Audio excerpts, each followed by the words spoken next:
আসসালামু আলাইকুম আমার অত্যন্ত শ্রদ্ধেয় প্রিয় বন্ধুরা, আশা করি সবাই ভালো আছেন। তো স্ক্রিনের সামনে আপনারা ইতিমধ্যে দেখতে পাচ্ছেন একটি 1100 মডেলের এসিআই কোম্পানির ডিজেল ইঞ্জিন। তো এই ইঞ্জিনের অনেকগুলো সমস্যা যেগুলো আপনাদেরও হয়, আপনারাও অনেকেই এ বিষয় নিয়ে আমাকে কমেন্ট করেন। তো আজকে আমরা এই ইঞ্জিনের সমস্যাগুলো আগে আপনাদের প্রথম পার্টে দেখানোর চেষ্টা করছি। তো অবশ্যই আপনারা ভিডিওটি ধৈর্য সহকারে দেখবেন, না হলে কিছু বুঝতে পারবেন না। তো এখন আমি আপনাদেরকে এক এক করে দেখাচ্ছি খুলে আপনাদের এই ইঞ্জিনটাতে কি কি সমস্যা চলে আসছিল। তো বিশেষ করে আগে আমরা রোগগুলোর নাম উল্লেখ করি যে ইঞ্জিনের সমস্যাগুলো কি কি হয়েছিল। প্রথমত হচ্ছে গিয়ে ইঞ্জিনের মোবিল প্রেশার একদমই লো। আমাদের যে মোবিল মিটার আছে এটা প্রায় 10-15 বা 20 মিনিট পরে এটা আপনার নেমে যায়, আর সোজা থাকে না, এটা উঠে থাকে না। তো মোবিল ইন্ডিকেটরও এই সমস্যা দেখাচ্ছে। তো এটা হচ্ছে কি আপনার মোবিল প্রেশার একদমই লো। তো দেখতে হবে আমাদের এটা কি কারণে। তো এটাও দেখাবো আপনাদেরকে কেন এই সমস্যা, মোবিল প্রেশার কেন লো। আর দ্বিতীয়ত হচ্ছে ইঞ্জিনের কুরুচিপূর্ণ সাউন্ড। তো প্রথমেই আমরা দেখতে পাচ্ছি আমাদের যে রকার ক্লিয়ারেন্সের অবস্থা, এই যে দেখুন একদমই ফাঁকা হয়ে আছে, এতটাই ফাঁকা ফাঁকা। আর এরপরে হচ্ছে কি আপনার অতিরিক্ত পরিমাণে মোবিল খেয়ে নিচ্ছে। তো এটাও আর একটা সমস্যা। তো মোবিল খাওয়া কী কারণে হয় এটা আপনারা ভালোই বুঝেন, তারপরেও আপনাদেরকে ওইটারও দেখাবো কি কি কারণে মোবিলও টানছে। আর একটা বিষয় হচ্ছে কি আমাদের এই যে ইঞ্জিনের যে ক্যারেংশাফট, এটার মধ্যে একটা রোগ দেখতে পাচ্ছি, যেটা হচ্ছে কি আমাদের ক্যারেংশাফটের মধ্যে আপ ডাউন অত্যন্ত বেশি।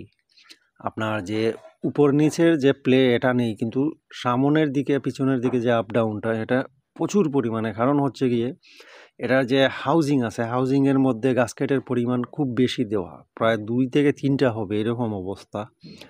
তো ওইটাও কিন্তু মোবিল প্রেশার লো করার একটা কারণ আছে ওইখানেও।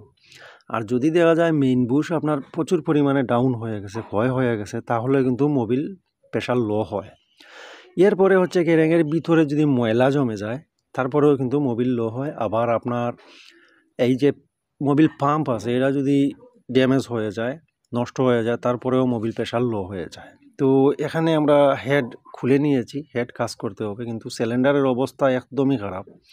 এক সাইটের দিকে আপনার সাইট মেরে খেয়ে নিয়েছে। তো এটা সাইট মেরে খেয়েছে এই সমস্যা কী কারণে, এটা হচ্ছে কি আমাদের ক্র্যাঙ্কশ্যাফটের মধ্যে যে হাউজিংয়ের গাস্কেটের পরিমাণ কম দেওয়া হয়েছে। তো আমাদের ক্র্যাঙ্কশ্যাফট কিন্তু আপ ডাউন করেছে অত্যন্ত বেশি। তো এখন আমাদের কানেক্টিং কেপ খুলে আমাদের যে পিস্টনটি আছে বের করব। তো আপনাদেরকে দেখাবো। তো ইঞ্জিনটি এই সর্বপ্রথম আমি গিয়ে খুলতেছি, এটা আমি আর কখনো আর দেখি নাই বা কাজ করি নাই। তো আমরা ক্র্যাঙ্কশ্যাফট দেখতে পাচ্ছি স্ট্যান্ডার্ড আছে, আমরা বিগেনের মধ্যে 00, আপনারাও ওই রকম দেখুন, যদি দেখেন 00 সাইজ আছে বিগেনে, তাহলে বুঝুন এটা স্ট্যান্ডার্ড। তো আমরা এখন পিস্টনটি বের করে নিচ্ছি। তো আমাদের যে সিলিন্ডারের যে টপ সাইডের মধ্যে এত পরিমাণে ময়লা জমানো, যে কারণে পিস্টনটি বের হতে একটু সমস্যা দেখাচ্ছে। তো আমাদের এখানে উচিত ছিল আগে পুরনো রিং দিয়ে আগে ওইটা ক্লিন করলে তারপরে পিস্টনটি অটোমেটিকলি বের হয়ে আসতো। তো আমরা এটা বের করতেছি, কিন্তু পিস্টনের ধাক্কার সাথে আমি দেখতে পাচ্ছি সিলিন্ডারও বের হয়ে আসতেছে, মানে এতটাই লুজ দেখাচ্ছে সিলিন্ডার এটার ব্লকের মধ্যে। তো দেখতে পাচ্ছেন রিংয়ের অবস্থা একদমই পিস্টনের সাথে বসে গেছে, রিংও একদমই খারাপ হয়ে গেছে।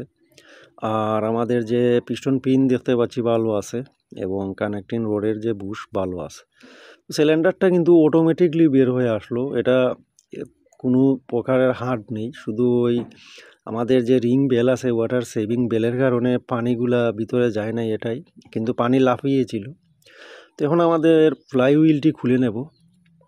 তো আমরা এভাবে একটা হুলার ব্যবহার করে খুলতে হবে। অনেকে এই সেনা দিয়ে অনেক ধরনের আঘাত করে বের করেন, তো এরকম বের করলে ইঞ্জিনের সমস্যা আসে, আপনার ক্র্যাঙ্কশ্যাফটের সমস্যা। তো এই যে দেখুন কতটুকু প্লে আছে, প্রথমে আমি উপর নিচ দেখলাম, তারপরে সামনের দিকে আসা যাওয়া দেখতে পাচ্ছি প্রায় 3 থেকে 4 সুতা আসা যাওয়া, মানে এতটাই আসা যাওয়া এখানের মধ্যে।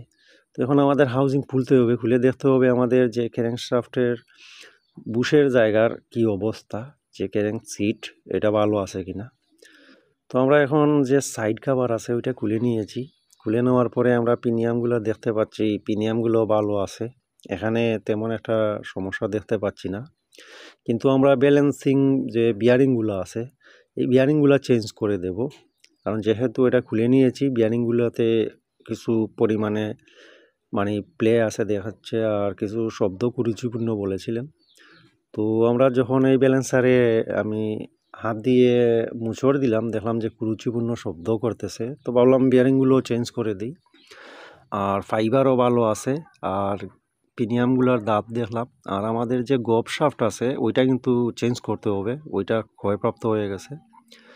তো এখন আমাদের যে ক্যারেং শাফট খুলে দেখতে হবে যে মোবিল প্রেশার লো হয়েছে কী কারণে, ওটাও আপনাদেরকে দেখাবো।